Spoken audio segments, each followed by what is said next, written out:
And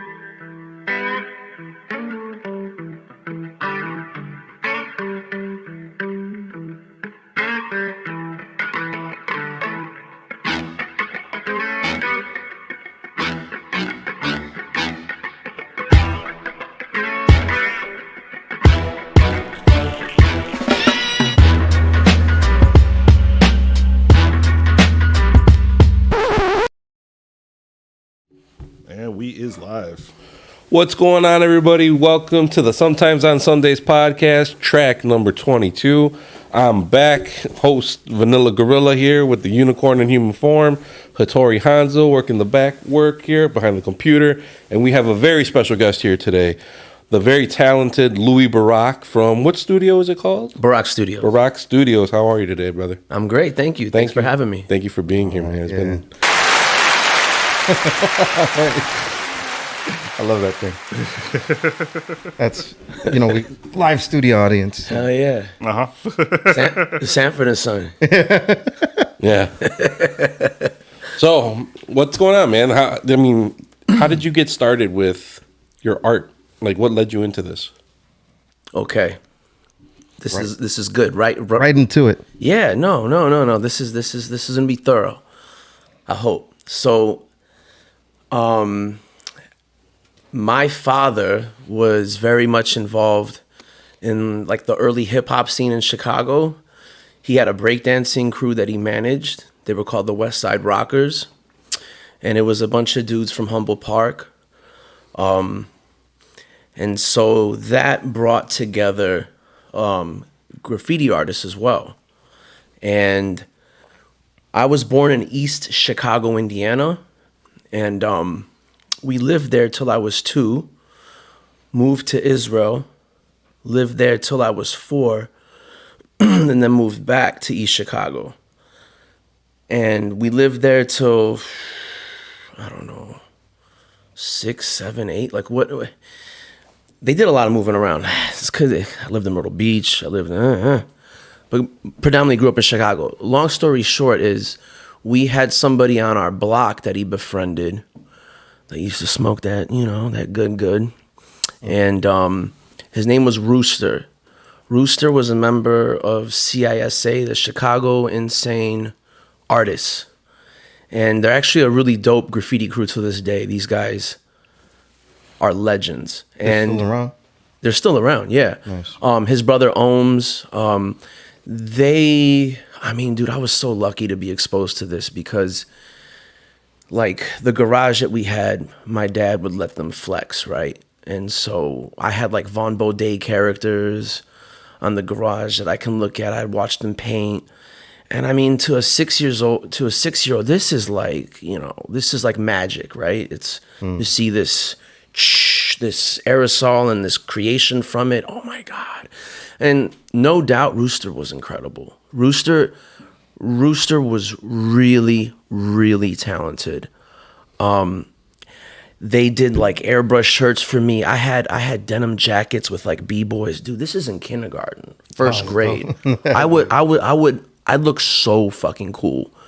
Second grade, that jacket with the B-boy characters, it had a Von Baudet character, it had like a skyline background. That jacket was stolen. The jacket was stolen because it was so fly. Yeah. In school, these kids were jerks. Did you ever find out who took it? No. I mean, like it was like a situation where there's like cubbies. Yeah.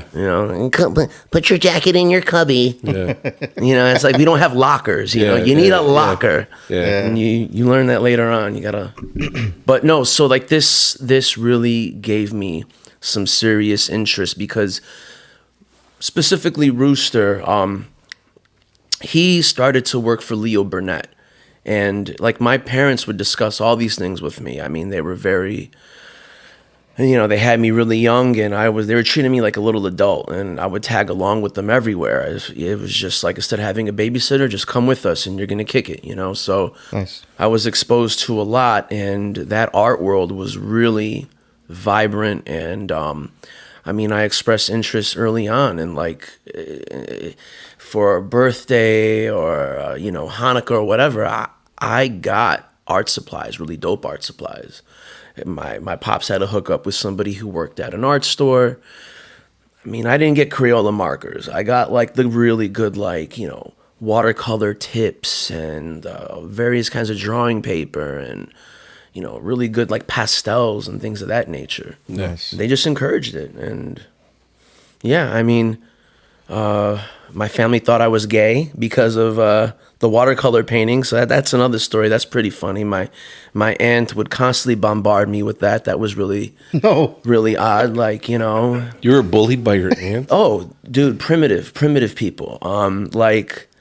I mean, I can remember as early as 8, 9, she'd come up to me, Louis, it's okay if you homo.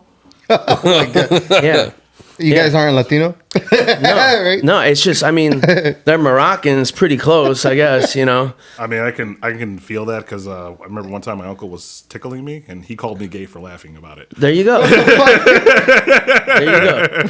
Wait. Where was he tickling you? Yeah. He was just tickling me on the sides. That has to It be wasn't that kind of uncle, like But it was, they saw me like, just the fact that I was like looking out the window and I would like paint a street light or like a tree, or I would even do like little watercolors of roses. Oh, this is a sweet, sensitive kid. He must be gay. Meanwhile, they don't know I have crushes on Paula Abdul. Yeah. And I mean, I want to bang Jessica Rabbit so bad, But I'm a little boy. Yeah. Whatever. It's like, it's just weird, but I'm a grown man. I still want to paint. Yeah, right? yeah. It is Vicky what it Vale, is. Yeah. right?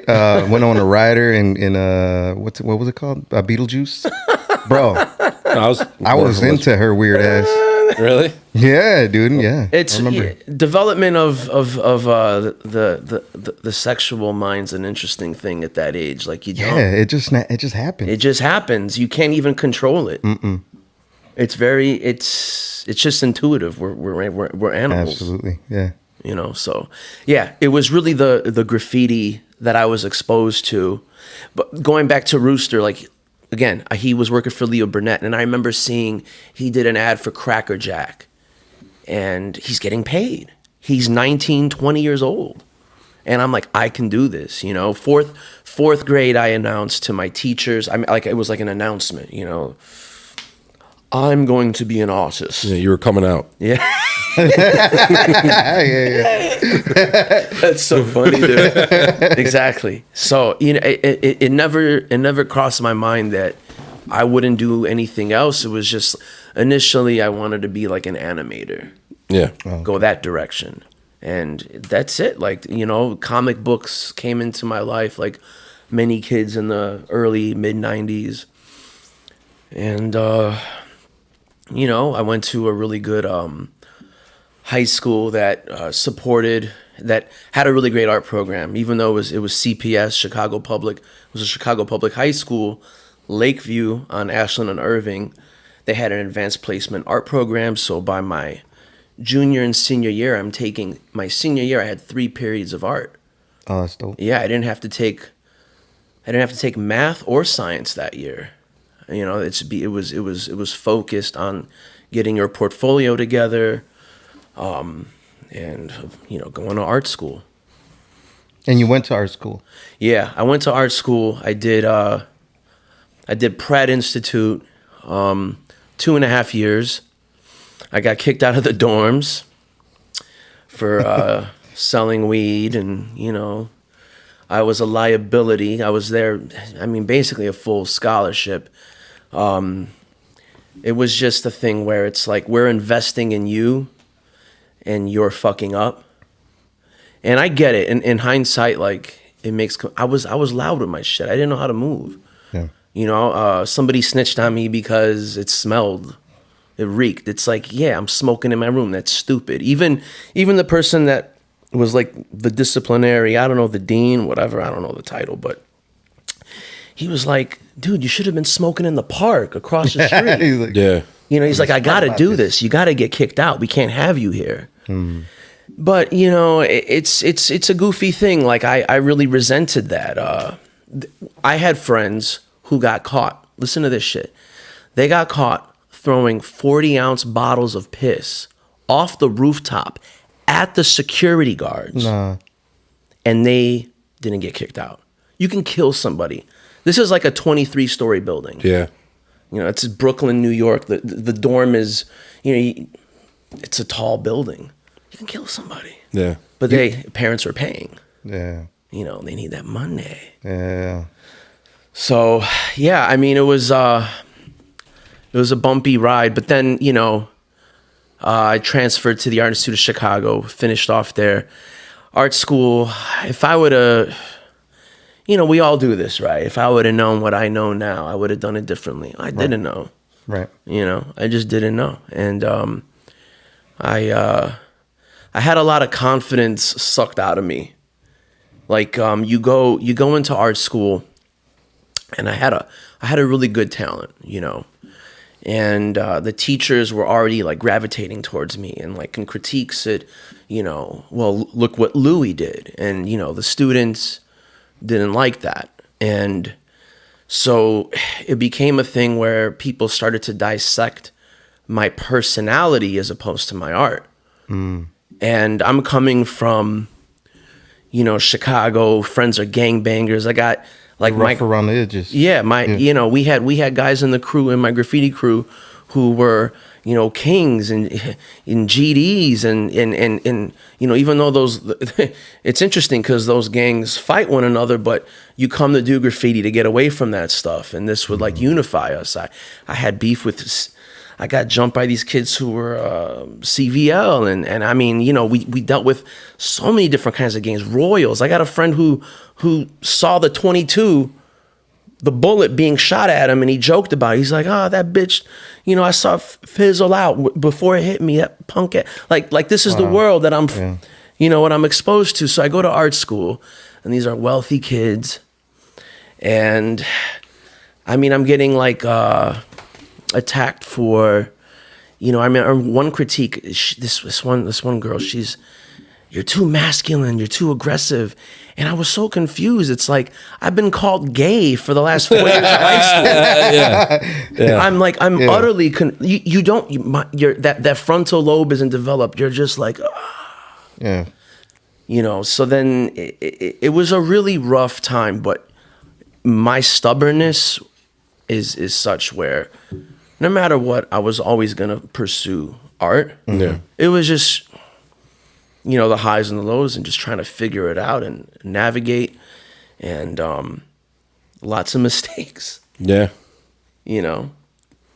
That's crazy. Lots of mistakes. I don't want to keep on talking because I'm sure you guys have. Yeah, keep going. Yeah, keep going, bro. Cool. But it's just, it's an interesting journey where you're so in love with this thing. Like I took a cut in pay to open up my studio because I love it that much, because I want to make the tattoos and the paintings that I want to focus on. I'd rather make less money. That's how committed I am, to do something that I'm passionate about, because it truly, it eats away at my soul. And if you take this away from me, I'm gonna kill myself. Yeah, it's really that serious. Like, it's just inherently a part of my being. So when you have people challenge like your authenticity, when you're authentic, it really confuses that young brain that doesn't have the guidance, that doesn't have, my parents. I'm the first one from my family, both sides, and we're Jews, to graduate college. It's a very unusual, thing in that community, and it come from a rough background. So, it led to a lot of mistakes, and then that lack of confidence. I started smoking weed at 14, right? Mm-hmm. And I would smoke weed with my parents. Like, that's how normalized it was. My mom taught me how to roll the joint. She was laughing at my my rolling skills. Like, what the fuck are you doing, Louis? Dropping all sorts of nugs all over the It's place. just it was that normal. And I'm not knocking their parenting style. It's just what they knew, you know. And I eventually, so I didn't realize it until I really got in the grips of addiction, right? And I started, one thing led to another. I'm doing pills, right? Like Percocets and things of that nature. And then I'm doing heroin. Damn. And I was always an addict. Always an addict. The first time I smoked weed, I'd smoke 8-10 times a day in high school. Wake up. Damn. But I got, to me, nothing was wrong. National Honor Society, straight A's, class rank number 7 out of 506 students. Nothing's wrong with me, but I needed to get high to just like to live. Function, yeah. I didn't want to be in my skin. I didn't want to confront my problems. And and in high school, in college, that just amplified and I had no idea. To me, it's just weed, or I started selling ecstasy too, and I remember doing ecstasy to do my homework. Like, this is not cool. What is that like? So you didn't do Adderall like any other normal student? Interestingly enough, I did try Adderall. It doesn't work on me because I actually do have ADD. No shit. Okay. So it did the reverse on me. It just made me quiet. It didn't give me any energy. Okay. These guys were jumping off the walls, and I'm just like, I don't feel anything. you know? I took 3, and they're like, whoa, that's crazy. And they're like flying on them. People that have ADD, that's what it does to them, you know? Anyways. What's it like doing homework on ecstasy? I can't even, you're just, the effect, Sweating? do you know the effects of like that post-euphoric state, like right after you have sex? Yeah. Post-coital. Yeah. Right? You've heard of that. Yeah. It's that. After making Lippy?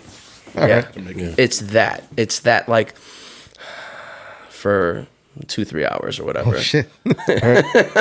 Yeah. There's not a math problem you can't tackle. With a hard on. It was, it's madness. It's madness. And I'm so happy that I got in trouble. I'm so happy that I like fell on my ass to confront this shit. Yeah. And that was I got into to tattooing in college, right? Right. And that was simply a way to like, how the fuck am I going to earn a living doing this shit? And I saw a roommate doing it. I expressed interest in high school. I was like all over the place. I want to do this. I want to do that. That's that ADD. Yeah. And then a tattoo shop opened up across the street from my high school, Deluxe Tattoo. That was really inspiring because I'd go in there and bug them and look at their portfolios, ask them questions. They were very nice, actually. And so I see that he's doing this, and I'm like, I can rig a machine and do what I got to do, and it's much harder than it appeared to be, but I stuck with it. And the tattoo world that I entered at that time in 02, 03 was really rough. It's not like now at all. I mean, it was bikers. That was more a rebellion thing, right? Yeah, it was like a rebellious gangbangers, in Chicago. That's who I tattooed initially. It's like, how many pitchforks and how many crowns and how many, like, that's what I did. You were doing placazos. I was doing it, man. I mean, Did you get really fancy with any of them? Or is it just kind of just straight, I mean, I didn't have the ability. For me, tattooing was a really hard medium to learn. Because I am self-taught, and getting that machine and that needle to work the way it would, say, just drawing on a piece of paper was so hard for me. It's very different. Very different. Yeah. And I really, really struggled. I mean, I sucked for years. And that was also another battle too, where it's like, damn, I can paint, I can draw, but this tattooing thing, but I'm still gonna stick with it. I'm so stubborn, I'm like, it was hard. Did you piss off a lot of gangbangers because you're fucking up their tattoos? No, I mean, people like it wasn't that bad, but it would satisfy their taste. You're your own, like, a tough critic for yourself. Yeah, but it did suck. It did suck. I mean, It can't be any worse than the one tattoo I've ever done on anyone in my lifetime. And to this day, the guy still has it on him. is he proud of it? He's happy that his best friend put a tattoo on him. That's cool. I'm going to see if I can get a photo of it, and I'll post it up on Instagram. But It's terrible. fucking horseshit. What is it supposed to be? It's a smiley face. It's supposed to nice. be a smiley face. At least you started off simple. Yeah. It was the one and only tattoo I ever did. He asked me to do it on him. I'm like, you sure you want me to do a tattoo on you, dude? And he's like, yeah, why not? Just do a tattoo on me. And I'm like, okay. So I did it, and Didn't come out as you expected. it came out as a smiley face for sure, but it's just It's how it heals. It's like there's so many other things that go into it. it healed like shit. Yeah, exactly. Because you probably you don't know like the skin and how the needle has to hit it just right. Correct. Yeah, I didn't know about any of that stuff. I didn't know that there's a certain glide that has to go along with it. There's Dude, a certain it's speed you have to go. Yeah. How far you're pressing on it, because you can't press like as if it's a pencil. It's so much. It's so much to learn, and that was for whatever reason. Like some people were able to just pick it up like that, and I just had like a very slow learning curve. But I don't want to like go off too far off in a tangent. So because I'm telling the story about like how I essentially got into like heavy drug use, and as to like where I'm at now. So the tattoo world, was really. It was a rough scene. And I worked in shops where, one shop, I was shooting dudes up with steroids because their arms were so big, they couldn't reach their ass cheek. So I was that dude, Hey, man, I got you. Bing! It was such a aggressive, crazy world. And I had to navigate that, and that was not, these motherfuckers did not like me. Like, I got swastikas in my station. I've had, on 2 different occasions, What? I've had my clip cord cut. I've had my inks watered down. I've literally been, like, assaulted, where I was looking at Portfolio once, and this guy fucking takes his fist, so my view is obstructed. And he just rams it, boom, right into my fucking balls. And this was a big steroid-taking motherfucker, too. I had to go to the bathroom to vomit and, like, shit at the same time. It was so painful. Damn. Yeah, it's just a fucked up world, It's I wasn't... And here I am. It's like, man, I don't fit in art school. I don't fit in the tattoo world. Yeah. Where do I fit, And you start to get in your head. Like, you want to have some sort of acceptance somewhere. Right. Yeah. And you're trying to pursue this thing to earn a living. So eventually I just found more ways to numb that pain, where weed is like water, and then comes the perks, then comes the oxys. I would tattoo, the oxys came interesting. It's like tattooing drug dealers and tipping you in oxys and bags of blow and morphine lollipops and dude, it's wild. That is wild. It's wild, and it's fun and exciting, but boy, I didn't have the brain to have that resistance or that How old were you at this time? That was, I think 24, 25. Yeah, you're young. You're young. You're still like immature, right? You could Yeah. say. Definitely. Yeah. Definitely. And, then one day I ran out of oxys from a drug dealer had tipped me. He tipped me like 8 oxy 80s. Now on the street, that's $800 worth of oxys. I did that in a week. Okay? Wow. Yeah. And I go to the shop, and I knew several people there did dope. And I go to this one person. I'm not gonna say her name. And I knew she used, and I'm like, yo, I'm really sick, and blah blah blah. I need some dope. And she's like, are you sure? You were going through withdrawal. Yeah. And I'm like, I can't. Like I looked like a zombie, bro. I was sweating, and my eyes were like droopy. I looked crazy. And that was it. She got me a bag of dope, and it was off to the races. And it was like a 2-year struggle with that shit. Like, insane, where you're spending all of your money. I had a habit of $300 a day. Damn. I had to use 30 bags of dope just to feel like a normal human being. And Damn. what happened was I eventually got arrested. You get caught. You're doing dumb shit. You're stealing. You're robbing people. It's real scumbag shit. Now, I've had even my own parents say, you know, you should be embarrassed by this. Why do you speak about this so openly? It's nothing to be proud of. I'm not proud of it. Mm-hmm. But I wasn't who I was. That's how powerful, and people really need to hear this shit. It's like, it's nothing to be messed around with. It literally takes you over. Mm-hmm. And you're doing it because you're hurt. You're in pain. You know, you don't realize it, but like trauma is absorbed in many different ways. Mm-hmm. And we have the memory of an elephant, especially as a child. You know, you encounter these moments. You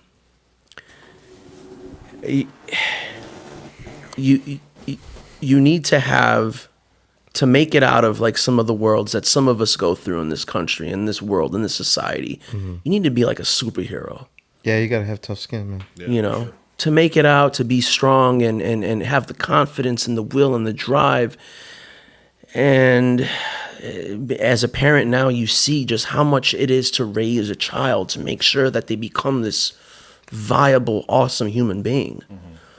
So, yeah, I mean, I just didn't have the tools. But thank God, the tools came when I was arrested. Those cops were blown away when I was like, thank you. They didn't know what they were really taken aback.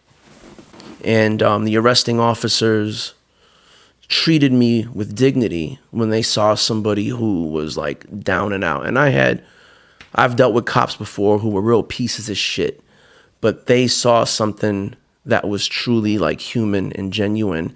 And that shit changed my life around, man. That was such a big wake up call.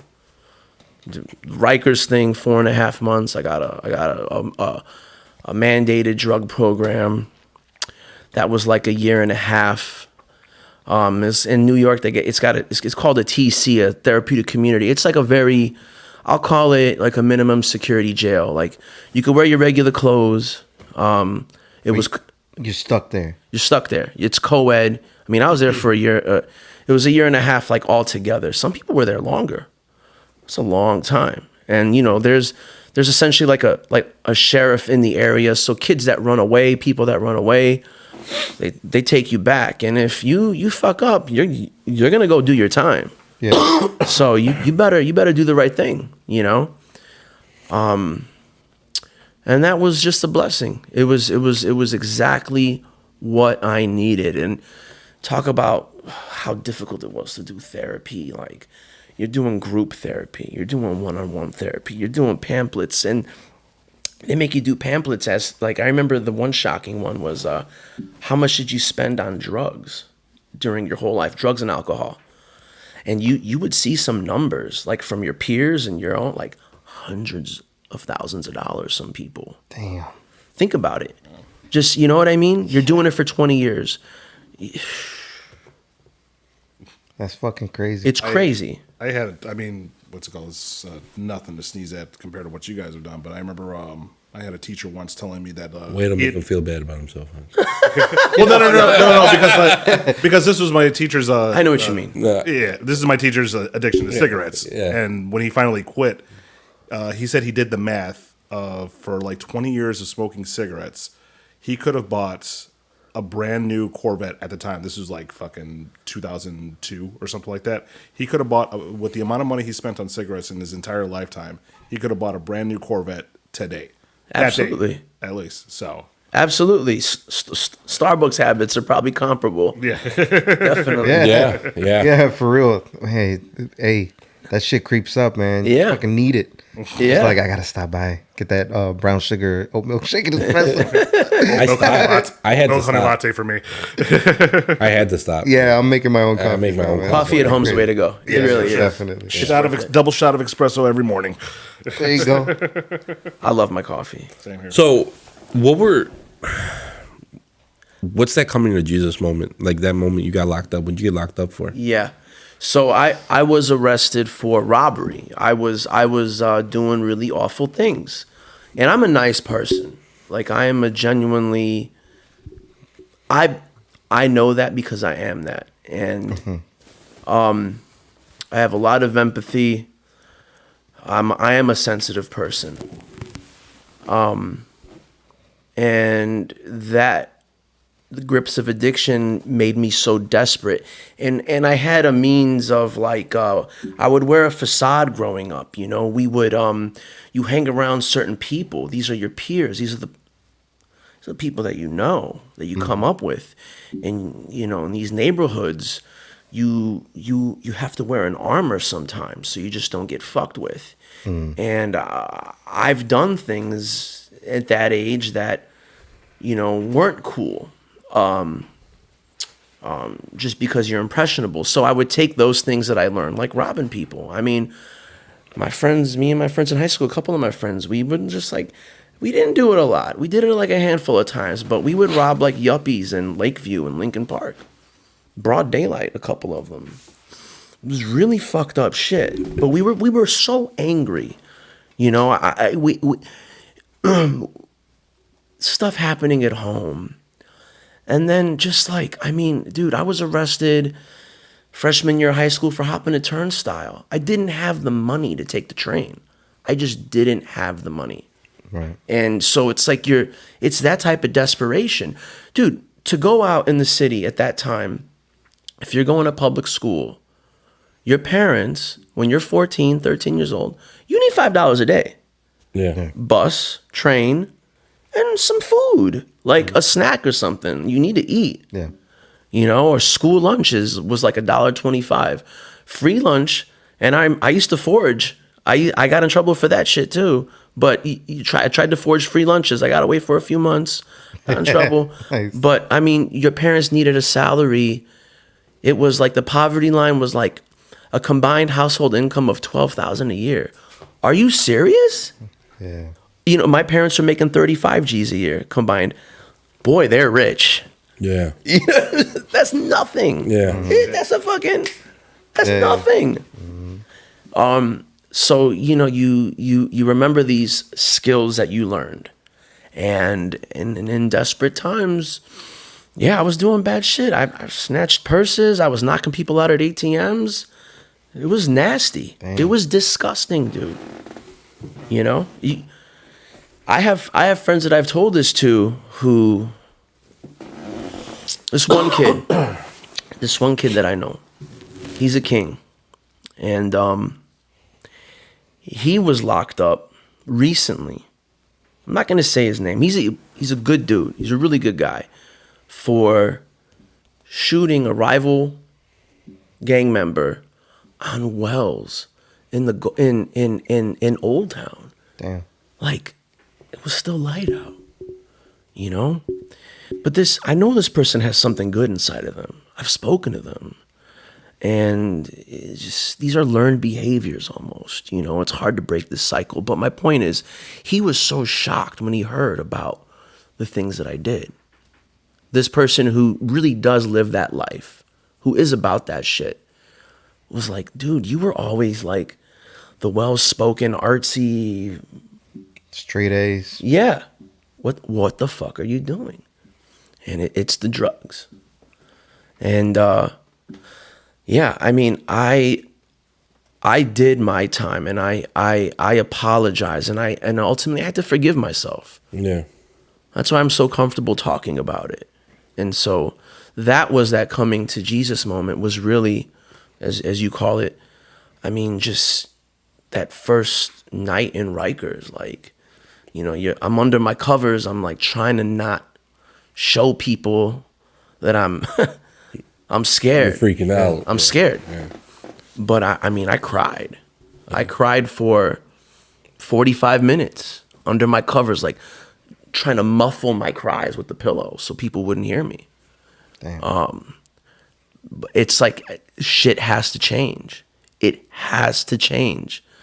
And to be honest, it wasn't even so much, I wasn't even thinking about my health or, you know, this is going to sound kind of crazy. I was thinking about my art. I was like, I want to live up to my potential and make things that I feel like are great.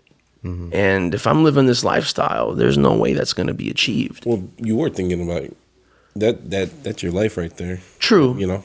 True. But there's also loved ones. Yeah. You affect. But you love your art. That's it, man. And you know, it's selfish, it's narcissistic. However you could say whatever you want about it, but when something is that much like a part of who you are, it's a priority. And yeah, but for you, from what it sounds like anyways, you needed something to hold on to, and that's what it was. That's what it was. Some people, it's a person or it's something, but for you, it's your art. And I'm actually lucky to have that, because when I was in that predicament, it was 2010 to 2012. I mean, you had people who had nothing.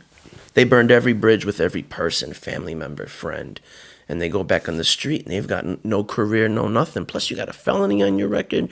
You're fucked. Yeah.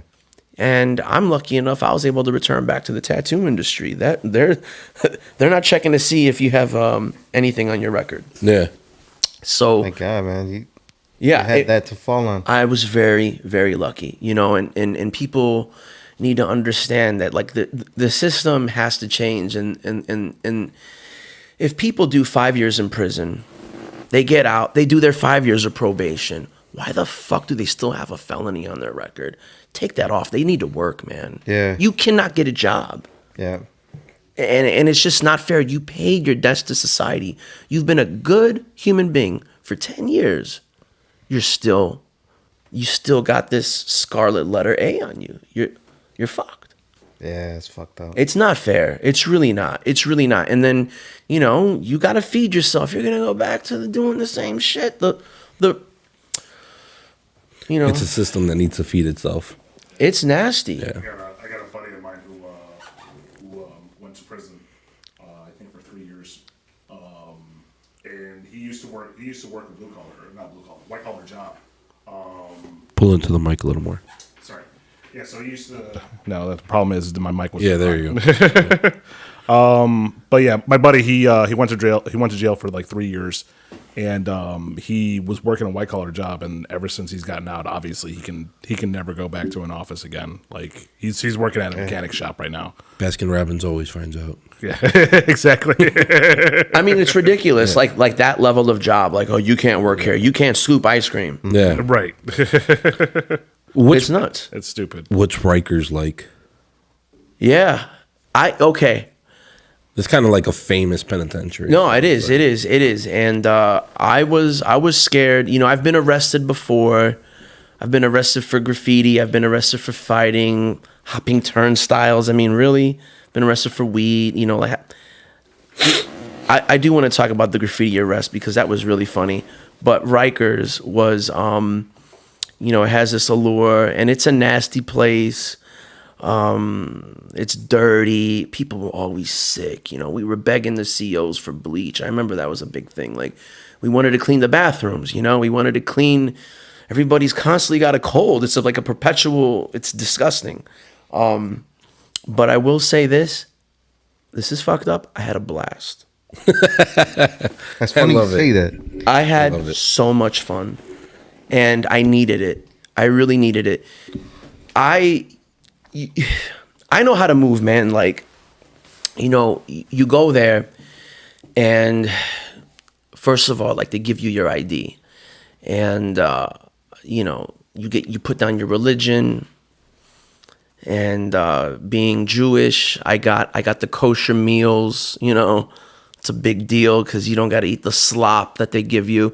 And honestly, the kosher meals suck too. It was just this frozen meal, like turkey and peas and some shitty mashed potatoes. So it wasn't that much better. But I think the way I look too, I was able to get in with a lot of different. It is racially divided, but New York is different than Chicago. Yeah. New York is more integrated. Chicago is very territorial. This neighborhood is Mexican. This is Chinese. Segregated. Yes, right. Yeah. In New York, I mean, it's a whole different vibe. I remember seeing like in the financial district, like white business dudes like hollering at black girls. Right. You know, you don't see that. You don't see that in Lincoln Park. No. Yeah. You just don't see that. You know, like a beautiful woman is a beautiful woman. You know, that's the vibe. That's the vibe.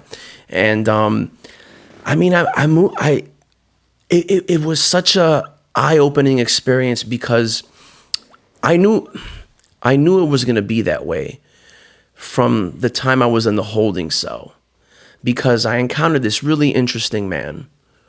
And I had issues with Nation of Islam kids when I was in grammar school, and I was jumped by these Nation of Islam kids. They jumped me in the park, they chased me, then they were throwing rocks at me, and it was just based on how they were raised. Right? I'm Muslim. I can't like you. You're Jewish, so we're gonna beef. And I know that the Nation of Islam is very prominent in jail. And so I've got my guard, right? Mm-hmm. This guy sees me from across the way. This has happened twice in New York. It happened on the train, interestingly enough. But this time it happened in the jail cell where a Nation of Islam guy is looking at me. And he's like, yo, my brother, you looking rather Sephardic over there. And like, oh shit, you know, like the exact ethnicity of Judaism that I am, of the diaspora. That New Yorkers are like that. They could like, oh, that cat's Bolivian. You know, when people see Latinos, right? Hispanic, you know, Latinx, whatever you want to say, people that don't know, they're going to say, oh, he's Mexican, right? Right. It's a diaspora, right? Yeah. New Yorkers will pick up on that because it's just, you know, everybody and everything. He's Dominican, he's Puerto right? Yeah. So he knew that. And I was like, who the fuck is this guy? We started talking, and man, he was so inspirational. He was like talking to this one kid who was dressed like head to toe in True Religion, he had the Prada sneakers. This kid was, yo, I'm making 2-3 G's a day, Shane, you know, that New York, you know what I'm saying? Yeah. Harlem, you know, yo, what's good, my dude, you know? The kid was like so braggadocious, but you're looking at 10 years, dude. Yeah. Stupid. Right? Yeah. You better get your shit together. And this guy was schooling him, and it gave me a lot of hope. And so, you know, I still go back to that conversation I had with that cool old, he reminded me of like a Dapper Dan. You know who Dapper Dan is? He kind of had his look. Yeah. That kind of skinny, bony, his vibe, the way he walked, he was great. He was just, jail was full of people like that. And just the jokes. And then I teamed up with like some really cool cats who we just wanted to work out. We just wanted to work out. You know, I was drawing for people, and you're playing chess and you're reading, and I had a blast. Yeah, I was watching this interview with Mike Tyson, and he was saying, they asked him, you know, how he felt about his time in jail. He was in a federal prison. I don't know. He was in prison. He's been locked up a couple times. But he did a 3-year stint. This one. Yeah. And he's like, that's the one he did in Indiana, maybe. Yeah. And he goes, it was the best time of my life. Yeah, but it's Mike Tyson. That's true. Yeah, it's Mike Tyson. Still, it's not like a lot of people are gonna fuck with Mike Tyson in there. No. But what he meant by that was that outside, you know, he was getting fucked with a lot outside, you know, with the people after his money. He didn't have any peace. Yeah. Right? And then he went inside, and it's like you know, you had your troubles, you got caught, you went out and, you know, you did Rikers. Yeah. and you felt peace in there. Yeah, it was great. It was that, and I used it for that. There are people that use it for the wrong reasons, Yeah. and there are people that really fall in love with jail too, which is crazy. It's a crazy thing, Yeah. and they don't know how to live outside in the real world. They get excited like to have ramen. Are you serious, bro? Like your chefing skills are on, buddy. Yeah. Slim Jims and ramen. This is not good eating. Yeah. Okay. So, but like I used it in the right way, and I started to build myself up, and I saw that, you know, in a sober state, because this can only be done with a clear head. Yeah, I know what you mean. I am vibing with people. People are liking me for me. I can actually be myself. Yeah. This is great. It's a weird moment of clarity.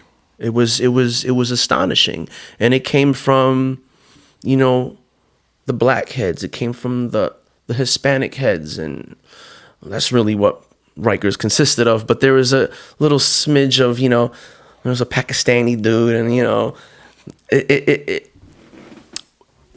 I didn't really encounter my first like my third day in Rikers. I had to finally make a phone call, and there's a black phone.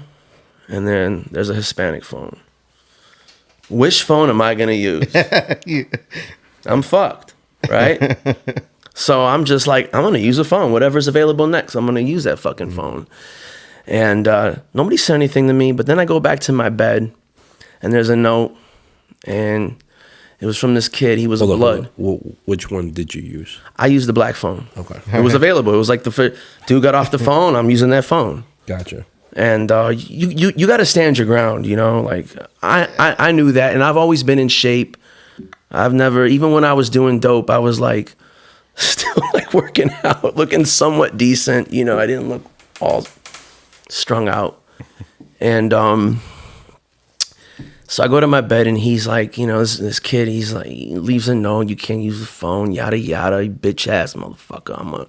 And you know, how passive aggressive are you? Just tell me. Yeah. Like, I don't even know who wrote this note, you know? And then I find out, I go to the head blood, and I'm like, yo, my man, we got to take care of this, because, like, I need to call home. I got legals. Like, I'm going to use a phone. We got to figure this out. And so, you know, I talked to the kid, and he was like, oh, you bitch-ass motherfucker. I just slapped him, and that was it. And he didn't do anything back to me. I was ready to fight. And it became an issue for him because his people wanted him to fight me, but he was so shocked, and he started to tear up a little bit. But sorry, man, this is serious for me. I mean, can you imagine not being able to make a phone call? Yeah. It's fucking, Like, you know. So, I mean, and then after that, guess what? I was able to use both phones. there you go. And it was, you know, it's all how you move. And I'm saying you got to use violence, but like, in hindsight, if I knew the system, I would have talked to the head brother, the head Puerto Rican guy, and been like, yo, I need to use the phone. Yeah. What are we going to do? Yeah. And they would let you. Like, you just be real. It came to that. That was the only crazy shit. And, you know, everything else was pretty chill. It was kind of funny. Like, my first night, I really wanted to take a shower really bad. This is funny. And I was filthy. You're sleeping on the jail floor and like getting transferred from this building to that building, using your shoe as a pillow. You stink. And I wanted to take a shower, and everybody's asleep. And you know, I take a shower, and I'm butt naked. This dude comes in there who's got a dick that I've never seen before. Like, it's like, bro. No. I'm not kidding you. Jesus. I'm not kidding you. That's 14 inches. It was fucking robust. Yeah. And You were impressed so and scared. now listen to this shit. It wasn't kosher. Yes, no, that was not a kosher sausage. No, that was not a kosher salami. And so I'm on edge. Like, why is this dude taking a shower a few shower stalls away from me? The next day, and I was like he saw me, and I wasn't making a fist. I wasn't, but the energy that I was putting off was like, hey man, if you want to do something, we can do something. You were like on a defensive. Yeah, bit. he saw it. And plus I'm also just coming off a withdrawal too. I'm finally like kicking, like the heroin's finally out. And I'm just like, I'm kind of crazy. It's like, you're really on edge. They don't give you methadone till you finally get settled in. And so then check this out. The next day, a couple guys come up to me. They're like, yo, bro, we saw you last night taking a shower, and we don't want none of that naked shit. Yo, here's some fucking boxers. Here's some clean shirts. Yo, we take a shower with our drawers on, son. We don't want to see that shit. And I'm like, cool. Like You're like, tell the other guy. that guy wanted to fuck me. Oh no! Oh, That's what that was. I knew it. Terrifying. That's what that was. Because every time after that, I saw him take a shower with his boxers on. He was sizing me up. No. Yes, He said you bro. were offering him the goods. Literally If and I- figuratively. Yes. If I was a willing participant, he would have done it. Now, he didn't put himself onto me, maybe Right. because he saw that, bullies do that. Bullies will see if somebody has a bite to them, they're going to lay off. That's a bully. They go after the weak link, and I've seen the weak links in there get abused. Bad. Bad. Not in the sexual sense. I didn't see that. Right, just getting fucked with. Oh man, like your commissary, you're in line. I saw this one kid. It's always the white kids, But this kid was like a rich white kid. He was from Long Island, and he just was like a fucking dork, and just like you got to change your whole bravado. You have to change the way you speak. And he's just like oh man, I'm in jail. What was he in for? All the white kids were there at that time for pills. Okay. Okay. It was really popular. But yeah, he would get commissary and somebody would just take it. Just take it. He would spend $80, $90, snacks, cookies, ramen, all this stuff, for the week. You get Pepsi and all this shit, and somebody would just snatch it from him, like a whole bag. And Damn. now you're a bitch. Yeah, he's just like, oh. You gotta fight. You got kill for the Oreos. It's disgusting. It does turn you into that. But I was only there for 4.5 months, so it is what it is. But it was such a great learning experience. That's just crazy that guy walked in there and was just like, it was. I hope. He was hoping. Yeah, it was bizarre. but I I turned it into like,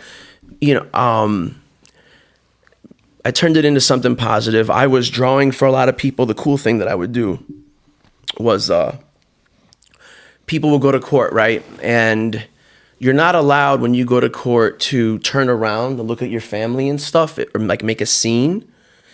It's kind of fucked up. Like when you come in the courtroom, you have that moment where you could and you're cuffed too, so you can't really wave. Your mother is there, sometimes your wife, your daughter, who knows? It's serious, your family. And so what I would do is I would do a message on people's t-shirts. Like you get a fresh white tee, and I'll take a pen, and I love you so-and-so, roses and hearts, like real, like Chicano looking shit, that Cholo style. And it's just like, That had to build you a lot of points. dude, it was dope. I was doing a lot of envelopes for people. That was big. And yeah, people are gonna fuck with you when you're bringing something to the table. When I left, when the CEO, Louis Barak, my family made my bail finally, and called me out, bro. This house, it wasn't we didn't have individual cells. It was a dorm. It was 50 beds. Everybody got up to clap for me. Nice. Nobody who left had that experience.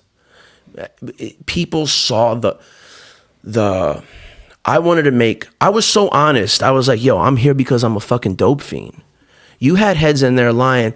This one guy, I got 7 blue nose pits and $1 million buried in Dallas, and like all these weird lies. And I've seen people get beat up for lies because guys would check with their wives, Google this motherfucker, see what he got arrested for, see who he is. They didn't like that shit. Yeah. They wanted you to be real. Yeah. And when they saw me just being honest and just being sincere and like, yo, like, I never owned a car. Like, I'm not going to front. You know what I mean? Yeah.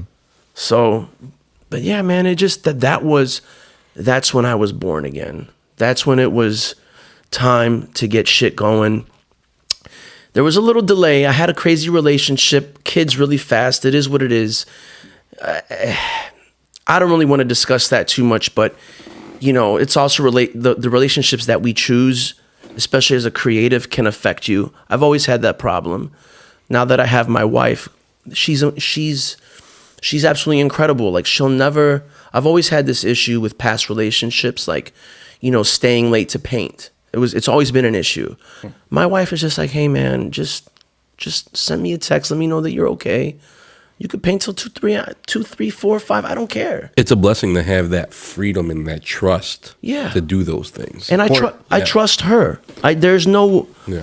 She's an awesome jiu-jitsu practitioner. She's a brown belt. She's had relationships where men don't want her to do that because she's in contact with other men. I mean, how insecure can you be? But like, that's what she's encountered. And so I think, you know, she understands what it is to be in a relationship that's like a prison.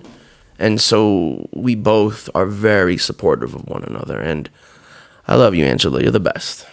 Shout out. To you. Yeah. Nice. Yeah, no, that's always blessing. Like, you have that creative freedom. Yeah. You can do what you need to. You have that support from your loved one. You know, It's everything. People take that stuff for granted. It's everything. It really is. When you have somebody who is, it's not always like, oh, like my work. It's like, they just believe in you. Mm-hmm. You know, I had that from my parents up until high school, up until I graduated high school. And then I remember, I think my dad wanted me to be like a little version of himself. And when he saw me develop into my own person with my own opinions, we started to clash. And that became a problem in and of itself. But it was like a thing where he would just knock my craft when he always supported it. You know, and it was he would say some really harsh things about not necessarily me, but the world that I was in, how stupid it was, these types of people. And, you know, he would use I don't want to say the slandering words, but you can just imagine about describing the art world, the kind of words that he would use in a very, you know, conservative mindset, which was odd because he just flipped the script. But it is what it is. It's so important. It's so important. That support is everything. One thing we were talking about earlier before the podcast started was what's it like creating art on and off being sober and non-sober? Oh, I love that. Yeah. I remember you mentioning that. So, I'm a real believer in that you don't need to struggle to create. This whole like concept of you need to have pain to create good art is so ridiculous, and it's so toxic, and it puts people, you know, in these positions where they want to be like their idols. I mentioned before the Kurt Cobains and the Jimi Hendrix, just to name a few of these artists that have, Amy Winehouse. I mean, these are all musicians, but okay, Basquiat, for instance, he OD'd, right? You don't need to live that way to be, you know, a good artist. And I think I'm definitely for myself, this is what works for me. When I have used, and I've done everything under the sun, everything, I haven't touched ketamine. My artwork and the fact that I know myself, that I'm in touch with who I am, I'm honest with who I am, is 10 times better. Because I'm able to really have these discussions within myself. Excuse me. Bless you. And just being honest, like, you know, you want to be vulnerable. You want to speak about what you know, keep it real. Like, I'm not going to create a painting necessarily about something that I haven't experienced. I mean, there's ways of doing that because curiosity can be a form of art too, you know, discovery, right? But I tend to draw on things that are anecdotal, things that I've gone through, albeit traumatic experiences or beautiful experiences or things that I'm exploring right now as a father. I mean, just like seeing these two kids grow up and like the innocence and being a child. It's such a beautiful thing. And I have that ability to identify those things now, whereas before I had a sense, but it was just like. Plus, you're doing it with like it's not. You're tainted. Yeah. You're doing bad things while you're trying to create something pure and honest. Yeah, it doesn't work, and it for me. Maybe, there's been artists who have been inspired by like DMT and LSD. There's the artist Alex Gray, who's very he's an older gentleman. He's much older. I think he might be damn near 70 now. But his stuff is super like hallucinogenic looking, and he definitely draws from his experiences with hallucinogens. That's fine. That's fine if he wants to tap into that. For me, that shit don't work. I will fall down real quick. Yeah. Have you tried DMT? No. Okay, I haven't tried that either. But Okay.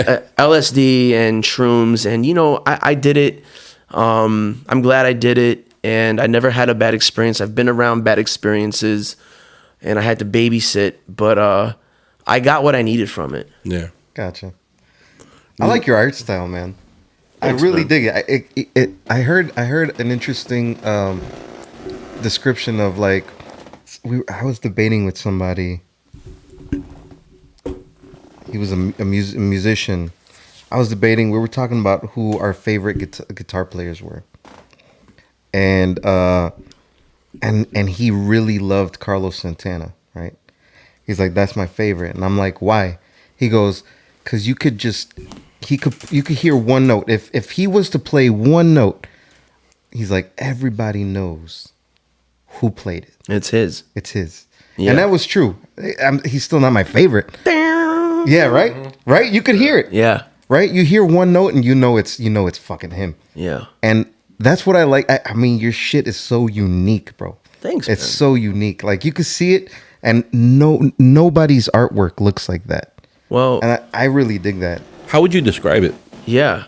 I'll get all pretentious if I describe it. Okay. By all means. Okay. Go ahead. But it's difficult. So the way I think of it as, and I'm still learning and I'm still discovering, and I really feel like I haven't tapped into my style up until recently.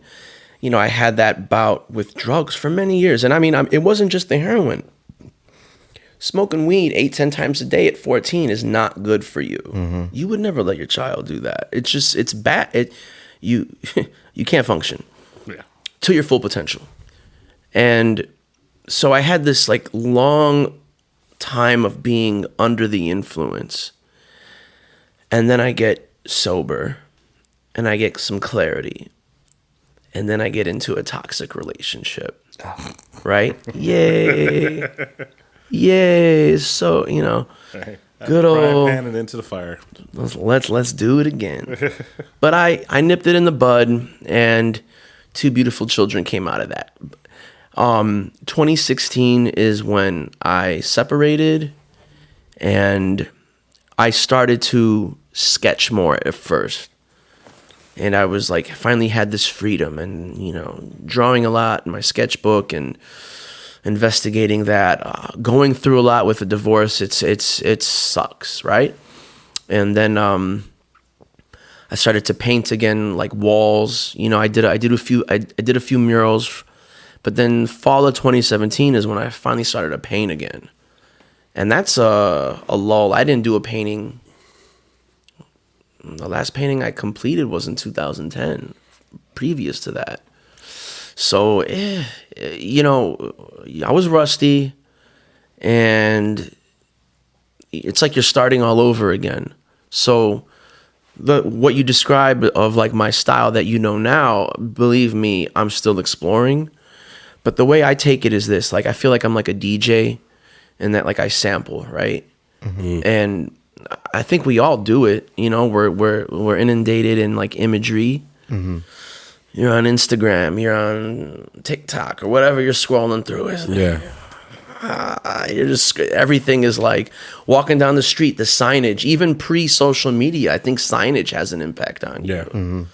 Billboards are just like, you know, you're walking down the street, you see this restaurant, you see that shoe store, and we're just images.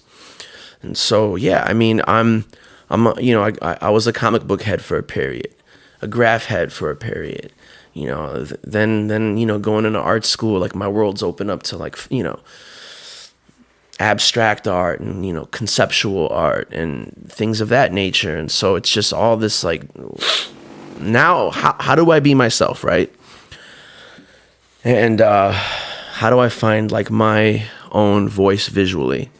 And I think for me, what I've always been good at with like my practice, right? I've been told from a young age that I have a very good line quality.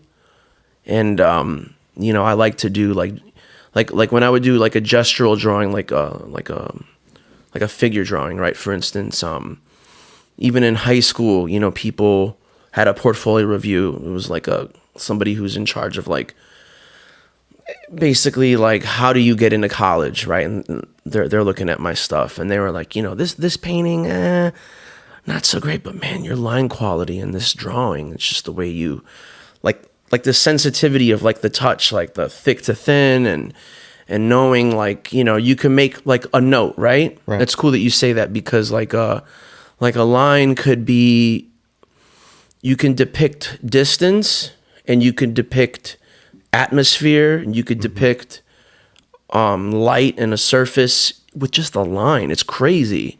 And really good, like a really good, I'm going to refer to figure drawing, can capture all of those elements with just the quality of the line. And so that's why now you see like these like lightning bolt kind of things. Yeah. I love that, man. Yeah. And my last name, Barak, in Hebrew means lightning. I don't know. That's got something to do with it. But yeah, it's so I've investigated that. And then yeah, just, you know, I feel like it's a good mix of that, like street art, graffiti, fine art, you know, realism. And to be honest, I'm still searching. I'm not satisfied. So, but yeah, I mean that comes with art though, right? And being an Yeah. artist, yeah, you're always kind of discovering and trying to come into your own style. color is really important too. Yeah. Color. You got some very vibrant color in your. Yeah, It bold, could be dark. vibrant. It's almost like two personalities clashing. Yeah. No, that's cool. That it's so interesting to hear how people perceive an image. I had a client yesterday that I was tattooing, and there's a painting that I'm working on in my studio, and he thought that there's a figure behind this figure that I just painted. The figure's holding an umbrella.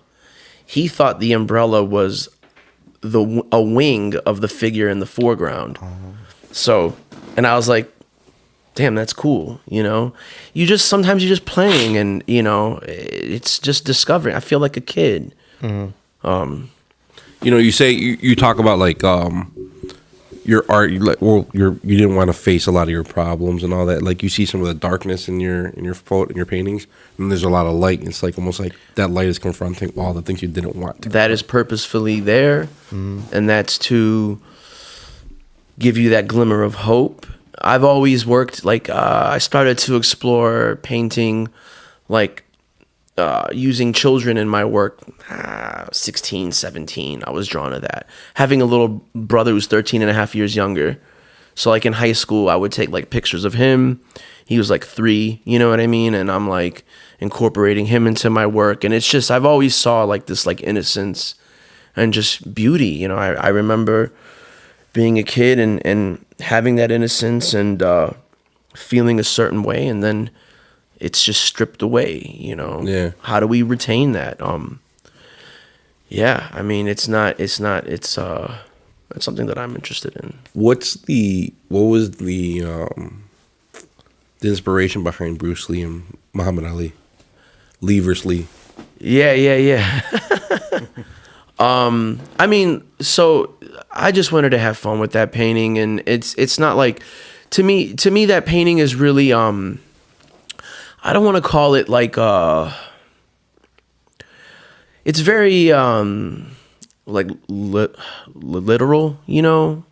These are figures, iconic pop personalities that we all know. So it's interesting. Like I kind of struggle with this like whole like the art world, right? Like it's like this like to get into like these certain types of galleries, they kind of frown upon work that has that type of imagery. So but I still like it though. Yeah. Like fuck you. Yeah. You know what I mean? Like I love Muhammad Ali and I love Bruce Lee. Yeah. What kid didn't, you know, at that time period? And I mean, they were even older than I didn't see Ali's fights, but like he's such a Iconic figure. amazing human being. Like I mean, Definitely a legend. changed the world, you know. For sure. So, but no, that is like, you know, there's always talks. Like even my pops used to tell me like, you know, who would win, Muhammad Ali or Bruce Lee? Like this was a conversation piece, and Who would win? man, Yeah. I mean, I really think Ali would win just because of sheer size. Like, Yeah, let's face it. absolutely. Yeah. But Bruce, you know, if like in Jeet Kune Do, which is what he developed, he was aware of having a ground game, even though his movies were all about on the feet striking. But like he said, like I met the Tao Jeet Kune Do, great book. Everybody should at least glance through it. He was a great artist too. Have a copy myself. He drew those. Yeah. Those were his illustrations. Yeah, he wasn't bad, man. Dude, those were good. Yeah. He's a talented human being. Whatever he puts his mind to, he can do it. Right. And he said that, like, you know, and it's true. 90% of fights end up on the ground. Think about it. How many street fights look so beautiful? They're ugly. Yeah. You know, you're like, dude, it's ugly. It's not pretty. Yeah. So, I mean, I think his ground game, he can get him like a foot lock, and he could, you know, break his ankle. You never know. It'd be a good fight. It would be a good. It'd be a dope fight. But no, the inspiration was just to make this thing like look so fantastical, and you know, video games, right? Oh yeah, I saw the little energy bar. Yeah, I love the that. Health bar. Yeah, I love that. Oh, I that mean, shit's like, dope. it's. I think life is kind of like a video game. Sometimes I feel like I'm being played. This shit is a simulation. I don't know, dude. Is this real? Like, I do like the video game analogy. I think it's very like contemporary. We're all accustomed to what a video game is. Our kids and I mean everybody. It's a part of society now, and there's a lot of analogies that you can draw from video games. For sure. Yeah, that's really interesting, man. You got a lot of you get all your artwork, man, just stands out in one way or another, man. It's really interesting to see. I wanted to ask you too, was you were developing a studio for kids or during the pandemic? I saw an article. Okay, yeah, that was in the Sun Times. Yeah, so that was basically I had to shut down my studio. You couldn't tattoo, you'd get a $500 fine. You know what? I'm telling you, man. I was not nervous. People were freaking out. My poor wife was a lot of people, you know, it was a crazy, uncertain time. People are looking at death tolls. Yeah. You didn't know, you know, it's people that were doing that on Google every day. How many people died? The news. Who wants to do that? Yeah. It's so unhealthy. Yeah. Shit. It's terrible. And I made a joke, you know, like I put it on my story, like, you know, oh, you're supposed to, quarantine for 3 to 4 weeks. Prison inmate, hold my beer. You know, like let's do this. You know, it's not an issue, and I could be by myself for a very long time. I don't like people anymore. I do. But you've made social distancing a lifestyle. yeah, I like it a lot. And no, so I used that time. I wasn't nervous. Like, it's like, oh shit, money's always an issue. And to be honest, like that was an issue. How do I keep the lights on? But it's just like, you know what? Just go with the flow. Stick to what you do, and we're gonna work it out. And I had the ability to paint some walls in back of the yards in Englewood. And it livened up those neighborhoods. I see what you mean with the kids aspect, but no, it wasn't anything like that. It was simply just like, I mean, doing these walls for free for communities that needed vibrancy. You know, Oh, I thought it was like a studio for kids or something. No. But You were doing like those mentor plays. You know, what are they called? okay, Port Ministries. I did a mural for them in their gymnasium. They do work like that. Yeah. They do work like that. You know, I've expressed to that program, and we're always in cahoots. Shout out Omi Gonzalez, amazing guy over at Port Ministries. And Cecilia. They offer programs like that, and you know, yeah, I mean, stuff like that is in the mix. It's just a matter of getting like the right means and funds, but they're amazing. Like, if you ever want to donate clothes, donate to Port Ministries, because it goes to the people. Just to don't put it in the green bins that you see around town. Don't do that. But no, like I was doing these murals, and I think I did like 9 or 10, and you know, that time span. And this was during the pandemic. Yeah, like the height of it. The height of it, and that generated. I'm just doing it from the goodness of my heart, and then it got me some commissions, paintings got sold, some murals, put some money in my pocket. It kept the lights on. But this woman, oh my goodness, I forget her name. Anyway, she's really sweet. She writes for the Sun-Times. That was super cool. She reached out to me. The power of social media. I mean, that was years after. That was in 2022. So she reached out to me based on what I did in 2020. Crazy. But, you know, yeah, it's just, again, I got to do it. Yeah. Now, you say you were doing murals on the, you know, Inglewood and where else? Back of the yards. Back of the yards. And you were talking about you wanted to bring it to Bridgeport earlier. Yes. Before the show started. Yes. And you were running into some issues there, right? It's strange to me. It's really strange. The city of Chicago is a very, it's like, you know, I've spoken to the alderman there, and let's make some shit happen. And when I introduced myself to, actually my wife forced me. It was the Chinatown festival yearly. It was like the 80th one, you know. It was like, you know, 80 years of doing this. It's a big deal. It's a big deal. And she had a booth, and she's like, "Oh, let's go." And she like nudged me and introduced, and then I introduced, and she was super excited, and she's like talking about all these available funds and like who. But then that's a politician, you know. And it's like Halstead looks like shit north of 35th Street. Everything is boarded up, and the viaducts suck. Yeah, bro, politics. Why does it have to be political? Yeah. Why does that have to be political? Like, I don't even like. It's not even about the money. Right. I really like. Give me a G for supplies. Mm-hmm. I'll fucking paint the viaduct. Yeah. Don't you want that? Right. Yeah, and they jam it all up with their... What is that? It makes it like this is how you make a city better. Yeah. Yeah. And there's been so many studies about how murals do change and uplift communities. Yeah. Not that Bridgeport is like in dire straits. I'm talking, you know, we all know this city struggles in terms of the south and west side is completely neglected. The west side especially. Yeah. Yeah, very much so. It's despicable. Yeah. And you have people such as myself, we're like, yo, you could utilize us. But no, you know, everything becomes so bureaucratic.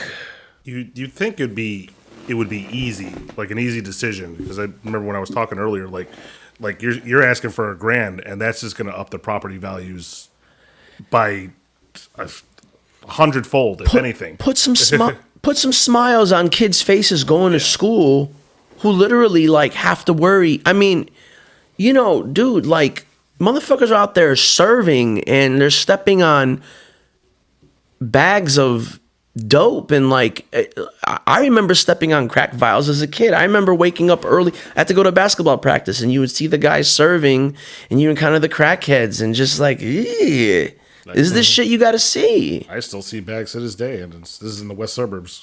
Absolute, dude. It's gotten worse. Honestly, it's gotten worse because it's everywhere now. It's not exclusive to, certain neighborhoods. Poor, neglected neighborhoods. It's everywhere. Yeah. Everybody knows somebody that's messed around with that shit. Out course, of curiosity, I'm sorry. Go ahead. No. You go. Yeah. So out of curiosity, like, so now that you're doing more mural work, when you used to bomb before, like, did you ever like have that mentality of like, fuck commission art? Yeah, kind of, a little bit. It's kind of a part of the graffiti culture. Right. Yeah. It is. It's kind of silly. I did get access to some permission spots when I was younger, but I was about like, hey man, if you ain't bombing, you can't call yourself a graffiti artist. Right. And there's some truth to that. That's why I kind of, call myself more of a street artist now. And graffiti is rooted in the letter, Yeah. the alphabet. So if you're not really doing that, I always did more characters, but it was done illegally. It was tagged with spray paint. And I definitely had that mentality. I mean, I was like, it was stupid, It's just, it's all about keeping it real, and every underground culture has that. Like, as soon as you start making some money, you're a sellout. It's like, dude, I want to pay the rent, Sorry, it's ridiculous. And people, I think kids these days are more aware. They know, but graffiti's funny like that. It definitely has that element, and it's not healthy. You were saying earlier you were into comic books, right? We kind of related on that earlier. Would you ever do a comic book cover? Oh gosh, I would love to. My next project that I want to do. So I mentioned animation before, but I want to. Once it gets, I told you I can't paint below 50 degrees. I'm soft. Sorry, my hands get cold. It's that New York skin. I get chilly. But you did time in Rikers, man. It's Chilly Willy outside. I'm cold. Oh yeah. But yeah, I want to do an animated graffiti street art piece. Oh God, you got to say that in the same sentence. Whatever the fuck. Where it's like, say it's something as silly as like throwing a ball in the air, and like you do like one frame, I'll paint over it, do the second frame, and then with our phones we just snap each shot and Okay. How dope would that be? That would be bonkers, right? Yeah. And how dope would that look like on IG or TikTok, like as a reel, like a 5-second? Yeah. Oh fuck. But no, I do want to do a comic book. Absolutely. Like I've done paintings that are like very long horizontal, like 1 foot high, 5 feet long. It actually warped because it was so long. It didn't have enough of a backing to support it, but it was a story in like a comic book format. Yeah, format where you see this linear sequence of this like kid's life from like childhood to adulthood, Like panels. Yeah, and it's there was some squares and panels in it, but it was a little bit more fluid than that. But it took on that like storytelling aspect that a comic book can do. Yeah. Who is your favorite comic book character? Yeah, so it's like I'm not that hardcore into comics anymore. I really appreciate it for the art. Coming up, it was Max. I loved Max, and I love that. Was it HBO that did the? Yeah, they did it where they brought it to like live animation. Yep. And that was perfect. Yeah. Sam Keith is amazing. I have a big Wolverine on the side of my thigh that he drew. It's based on his artwork. Okay. my son, his name is Logan. We named him after Nice. Wolverine. That's awesome. So that's one thing me and his mom were able to agree on. How much convincing did that take before? It wasn't. She played for the Michigan Wolverines, so it was like Okay. Oh, okay. I was smart. I knew how to like tickle her ego to get my way.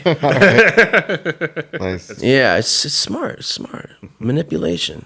It's the root of every great relationship. It's just women are much better at it than we are. Yeah. But I don't know. Do you want any funny stories? Of Hell course, yeah. yeah. Okay. All right. So, because I mentioned the getting arrested for Oh yeah, that's right. Yeah. for graffiti. I was in Brooklyn, and I was on a tirade that night. I went through, 8-9 cans, just tagging everything in sight, not giving a fuck. And I didn't even know what neighborhoods I was in. Like, that's how foolish I was. And I used to do this character. It was a Klansman hung by a noose, and you saw the tree. It was actually really cool. It was done well, like a tree.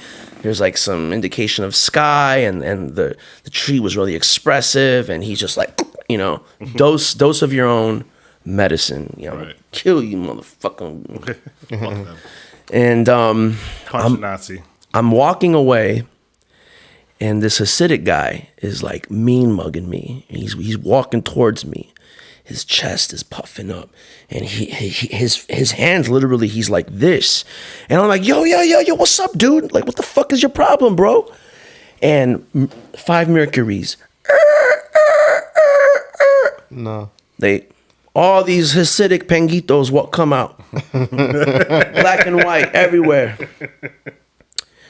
And the first thing I do right away, I have a Star of David on, a Magen David. I pull it out. I'm Jewish, right? Yeah. Why you do this in our neighborhood? We thought you were Puerto Rican. This is not what you are supposed to do here. And like one dude is like holding me, and I'm like, it's like a little tussle, but I'm trying to like calm them down. And I'm like, look, man, this is crazy. They tell me that I tagged the synagogue. Ooh. And it's like, dude, if this is a synagogue, shame on you, because it was covered in graffiti. Oh. Like, and so when I heard that, I'm like, look, I had like a Dyno GT, really dope Ooh, those BMX, right? Yeah. And it was parked right there. It's like $400 or whatever. I'm like, this is collateral. Take that bike. I will be back here tomorrow. I promise. I will paint all of this beautifully. Bright white. We'll get rid of all the graffiti, everything that I did. I am so sorry. And a couple of the guys were like, they were into it. But then one dude wasn't feeling it. And squad comes and they arrest me. So, long story short, I finally get to see the judge. I'm in jail for quite a while. And the cop, one of the arresting officers, had his arm in a sling. And he said that I attacked him. Oh. Wow. So this is when cops can be pieces of shit. Yeah. And yeah, it's like you have a shitty, what are the name of the attorneys that are assigned to you? public defender. defenders. Yes. We all said it. The guy was a bumbling idiot. Like his job was essentially to put me in jail. And I had to speak for myself. And I'm like, Your Honor, like I was like 160 pounds at the time. I'm, 205 pounds now. And this guy was like 6'4", like 2 feet. He was a big dude. He was big. And I'm like, Your Honor, I'm not Bruce Lee. How is this possible? Like, why would I do this? And I'm like, it's graffiti. I'm like, I would not react this way, She didn't want to hear it. She got more upset with me, the judge. And, I I got 30 days of community service, it turned out, at the Brooklyn Men's Homeless Shelter. But just to go through that and to see these like Hasidic Jews, like, you know, granting me grace because I'm Jewish, dude, I was locked up, and you know, you're in the holding cell, and this dude shows up bloody. Oh my God, he was fucked up, man. And we're all like, yo, what happened? And he's like, I got caught stealing from one of the Hasidic Jewish electronic stores. And it's like, in my head, I'm like, damn, he wasn't Jewish. He wasn't Jewish. He didn't have to start David on. They gave him the business. They gave him the business. And yeah, I was in Williamsburg, and like that's their neighborhood. And they patrol their own, they do their own shit. They got their own like paramedics too. Oh, shit. No shit. Yeah, it's kind of, you know, part of it is because of like, they say with like religious practices, they need like the right way to be transported, whatever. But also their patrol units, it's like to prevent like anti-Semitic attacks and things like, you know, there's been that, and, you know, but Speaking of anti-Semitism, What? Oh, Kanye? it's a perfect segue. Oh, yeah. good old, So you grew up loving hip hop, yeah, right? our good You're friend in the Kanye. How did okay, so were you a fan before?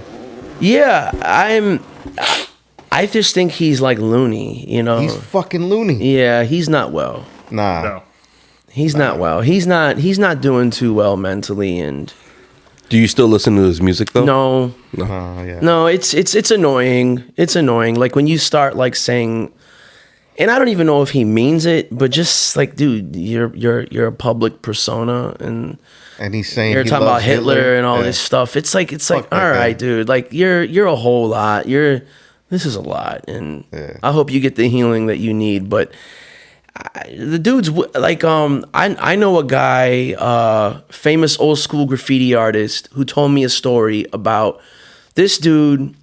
I'm not gonna say his name because I don't know if he wants me to tell this story, but he's a well-known old school graffiti artist who's very successful. He's done album covers for famous rappers. Oh, nice. He's the man. And I had a chance to go to his studio, kick it with him. He told me this story about, I'll talk about Timbuktu because he passed away, so you know this won't have any connection. It was him, Timbuktu, and Kanye at a diner. This is in like '02, before he really blew up. And they go to the diner, and he's in the corner just as they sit down in the booth. He's mumbling to himself. He said, "I'm gonna be famous. I'm gonna be famous. I'm gonna be famous. I'm gonna," like Rain Man. Fucking straight. The dude's on the spectrum or something. Yeah, he's autistic. He said it himself. He's got to be, right? He's definitely off, like, socially. And, like, he's that obsessed with fame. Yeah. I don't even think it's about the art. It's, like, his status, you know? It just so happens that he makes dope music. Now, the clothes, that's another thing. Like, I don't know how great that is, but... You know, I'm a designer, dude. You're not drawing sketches like designing these clothes like fucking Rick Owens. You're, you know, yeah, you're not Coco Chanel over here like creating beautiful dresses. You're fucking, let's make that gray and put some holes in that. Like, fuck out of here. I don't buy it, designer. Nah. No. It is what it is. Yeah. I still think I've said this before, and I'll say it again. I still think like he really started losing it after his mom died. Oh, absolutely. I feel like that had to have been a catalyst for him because yeah. maybe his mother was keeping him in line somehow, but like I don't like, I have a bit of a interesting take in that I don't like the way the Jewish community responds to this, because it's like in America, Judaism's been really whitewashed. We know of Jews as like predominantly Ashkenazi, you know, those are the European Jews. They come from Poland, they come from Russia, they come from Germany, they speak Yiddish. They think we're a bunch of Woody Allens, you know what I mean? Seinfelds. Yeah, I'm pretty pale right now, but my melanin comes out, you know what I mean? And I'm actually light in my family. Like, my brother gets mistaken for Pakistani for how dark he is, you know? We're North African, you know? That's my lineage, and it's a diaspora too. And it's just not addressed. But there is an elitism. It exists in Israel too. If you look at all the predominant leaders, they're always of Ashkenazi descent.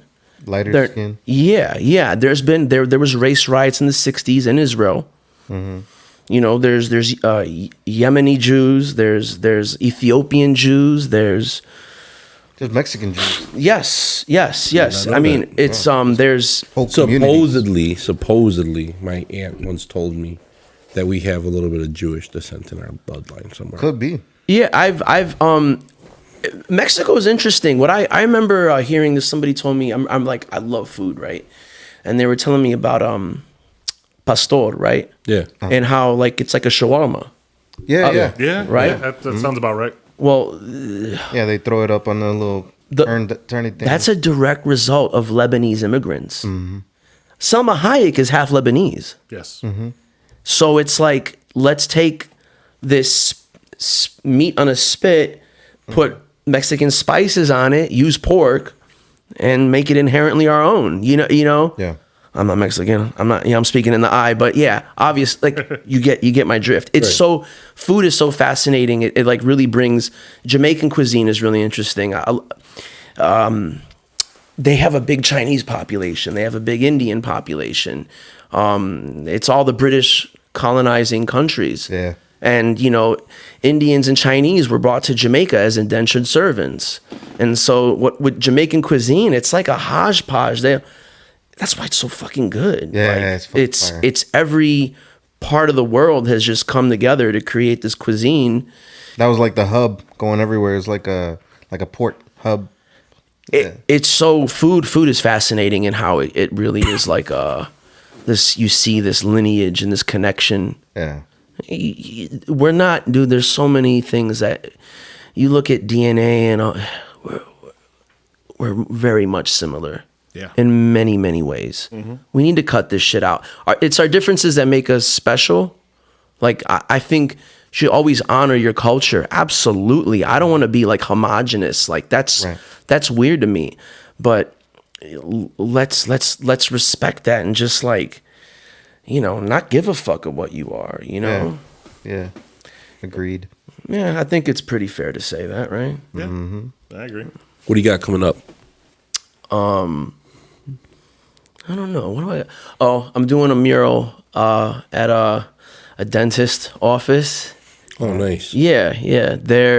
These are things that just happen, right? They're just, in my world, it's because of tattooing. It's come from people that I've tattooed. Okay. That's a lot of the success that I've seen. Is there gonna be a tooth getting ripped out? No, they want it's a pediatric. I've done a couple murals for them already. They're like they have a bunch of offices, and you know, it's commercial work. It's commercial work, but it pays the bills, and I get to have fun with it. But other than that, I just want to make some really dope paintings this year. There's a couple other things that are in the mix, and I like to be about it, not just really talk about it, but definitely that animation idea, that's something going on. And come this summer, I'm going to be doing kind of like digital graffiti. So you know, like how you could this is really fucking cool, but nobody steal this idea. I'm gonna fuck you up. Because this is mine. You heard it from me. The QR codes, right? Right. So you could put a QR code anywhere. Yes. So like the minute you have a spray can in your hand, you're gonna get arrested. It just looks illegal. Yeah. You have a paintbrush in your hand, you might get away with it.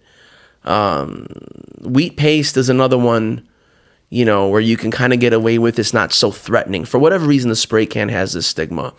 Now you can put up a QR code with like a sticker anywhere, and you know, you put your photo on it, your camera on it, and what I'm gonna do is I'll take a photo of the wall that it's on, work on it on my iPad digitally, do an image on that digitally, and when you upload it on your phone, you're gonna see this wall like tagged that. up. Like that. What is it called? Augmented reality. kind of Exactly. thing? Yeah. Exactly. Oh, that's awesome. And so, you know, then I could have like on whatever social media platform, like, hey, go to, you know, whatever, Grandin Ogden and scan this, and you're gonna have an artistic experience. It's gonna be like an immersive gallery. Yeah. You know, I think it's a cool idea. It's fucking dope. Yeah, I think it's a way to like. Sounds like a really interesting mix of like augmented reality and like geocaching. I don't know if you ever heard what that is. Not familiar. So geocaching, like basically, what's it called? People will like set up like flash drives or like little notes or like something around the area, and they'll give you clues as to where to find it in the real world. Yes. Kind of like the Pokemon craze in a I was way. gonna say, Yes, yeah, that's gonna work. very similar Yeah. to that. Yes, very similar to that. That's cool. Yeah. So What I'm talking about isn't necessarily new, because in the UK I saw a report.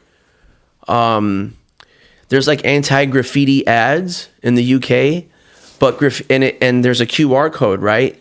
But graffiti artists have like put stickers over those QR codes, and it takes them to like graffiti videos of like kids bombing and shit. It's hilarious. That's awesome. Isn't that funny? that is funny. So funny. Why do you think there's such a big stigma around graffiti with so many people?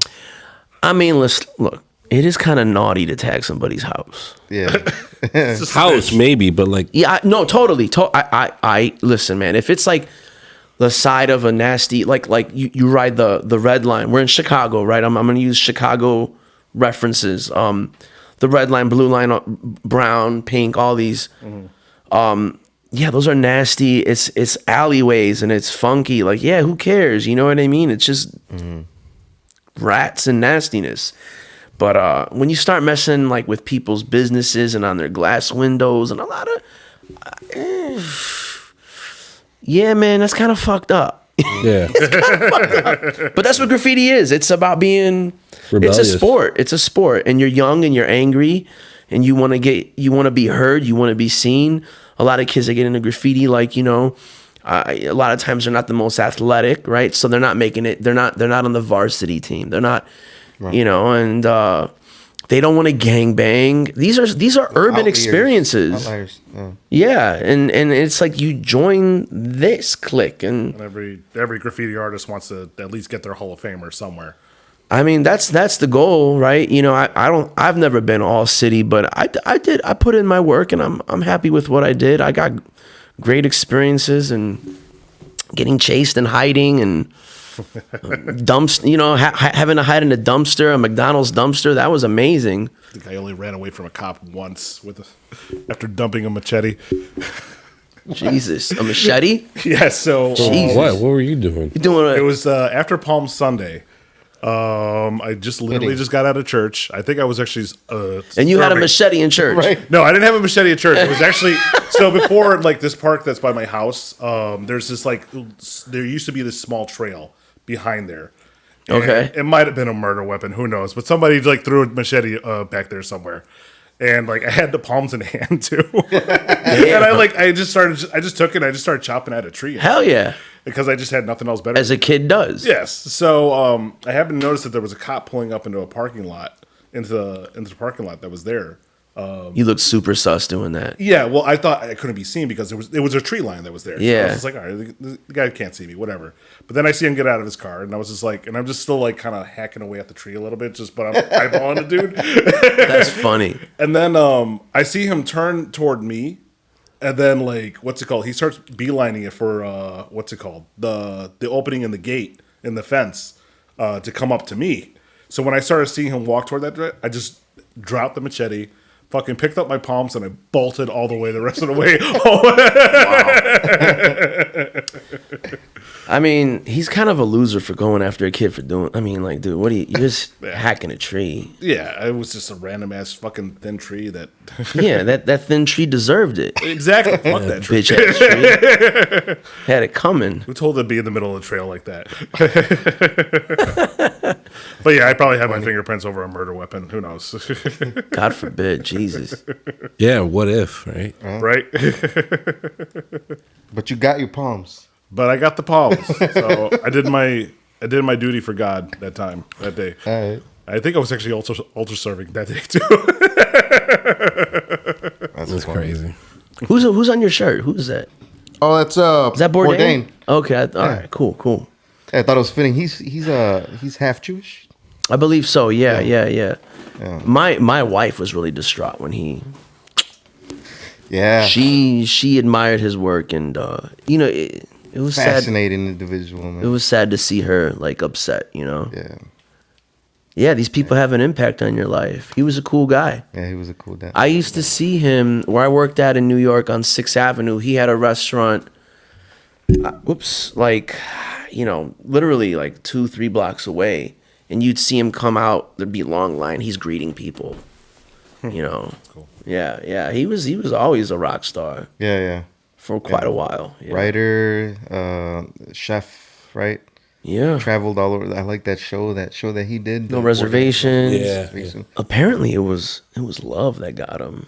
Like the woman that he was seeing, who he met on the show, she was seen with another man in Italy. He met her on the Rome episode. There's a you see him meeting her for the first time, and this is, I mean, she drove him crazy apparently, and couldn't take it. Damn. Couldn't take it because he gave her everything. She was big in the Me Too movement, and he was helping to fund it and stuff. Like he gave her everything that he possibly could, all of his resources, lawyers, money, and she essentially scumbagged him. Damn. And he just said, "Fuck this." That's so sad. Yeah, it's fucked up. With a daughter. Damn. No bueno. Yeah. Yeah, he's still a legend though. Yeah. I ain't going out like He that. used to do judo. I did jiu-jitsu. He did no, Jiu-jitsu. yeah. He was a big blue belt. I think he got up to or Yeah. purple. I mean, he was serious. Yeah. He took it seriously. Yeah. Are you trained? No, that's my wife. Everybody think when we go out, they think it's fucked up. We went to the ADCC championships in Las Vegas just to watch the fights, and it's her shit. Like I'm falling asleep in the audience. Like I think you know what I mean. Yeah. It's all day, like 8 hours of jujitsu, and she's just like, "Oh man, look at that." And, yeah, and then like we're there, and everybody. I got tattoos. You know, I look the way I look, and oh man, what belt are you? And I'm like, bro, it's her. She's a brown belt. She'll fuck you up. I love that Bill the Butcher tattoo, by the way. Yeah. It's the only free tattoo I ever got. Oh, that Yeah, was free. yeah. My homie Grin. Grin's a great guy. I was trying to slip money in his station for like 2 weeks, and he would just put it back in my station. He just wouldn't let me pay him, and he's such a great friend. Yeah, he's out in the Bronx, Fort Apache studio. Grin is an amazing person. That's a badass tattoo. Yeah. Bill is like, he probably wouldn't have liked me, Bill the Butcher. I don't think so. I don't think he would have liked any of us. Yeah, he doesn't like anybody. I Yeah, think. Bill the Butcher was definitely not a fan of anyone that Wasn't I may have passed. American. I could probably pass. Anglo-Saxon. If I just Hey, kept you it to myself. could probably pass. You kept it to yourself. if I didn't, You had to go by Charlie. I'm though. American as fuck. I was telling him before the show that I have this get out of jail free card? skin. But Sure do, big I guy. respect Bill's character though.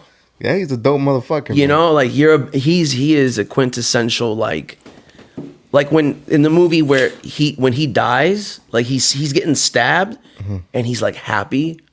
He's like, today I die a true American. Like Yeah. it was honorable. Yeah. I respect that. Yeah. Be about who you are. You know, I could watch the movie over and over. It's a great film. Gangs Yeah. of New York. Yeah.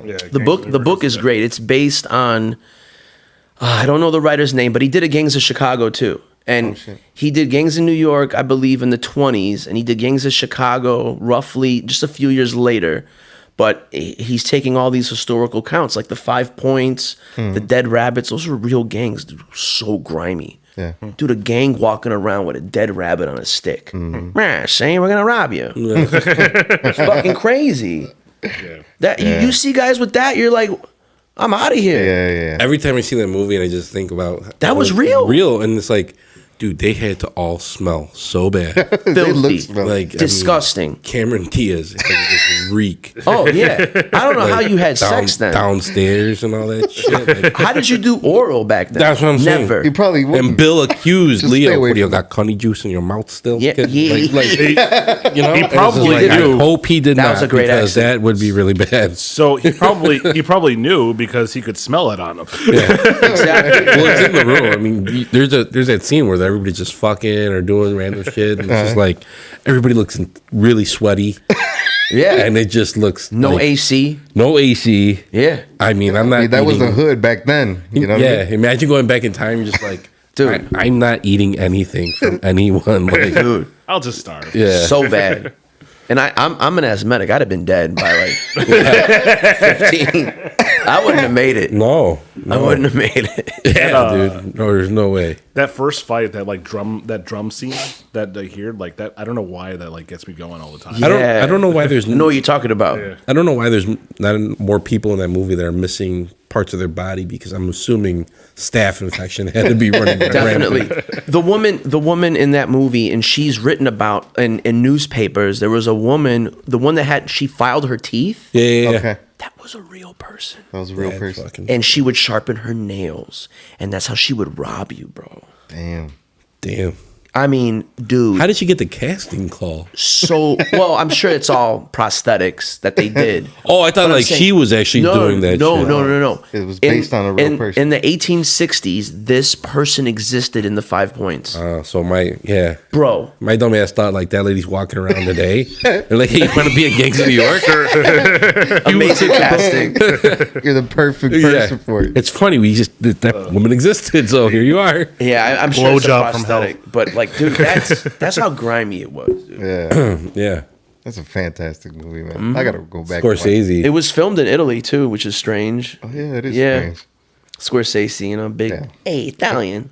Motto. It's got to be in my country. You got that accent, dude. Yeah. You got that accent. That's why I thought you were Italian. Hey, oh. Fucking guy over here. That's great. Hey, man, well, it's been a real pleasure having you. Likewise, on this here. was cool. Thank you. Yeah, we gotta have you back. Yeah, we want to have you back again, but is there anything you want to plug before we wrap up the show here? The tattoo studio you still got it. Yes. If you want a tattoo, you can reach me on louisbarak.com. There is all my work of examples of everything, murals, tattoos, etc., commissions, whatever. Just hit me up. I got my studio. Prince. I got my studio. It's located on Chicago and May Street in Chicago, Illinois. And yes, thank you for having me. It was a pleasure. It's been a real pleasure, man. Thank you for Yeah, it coming was on. dope. Thank you. All right, well, you guys can check us out at the SOS podcast or _4 for our Instagram profile. I'm Arkham2442, Unicorn in Human Form. The unicorn. I gave him that nickname. I pulled it from an ESPN little sports clip and all that shit. So. But yeah, thank you guys for tuning in again, and be sure to like, share, subscribe, follow us on Instagram, and we'll see you next time.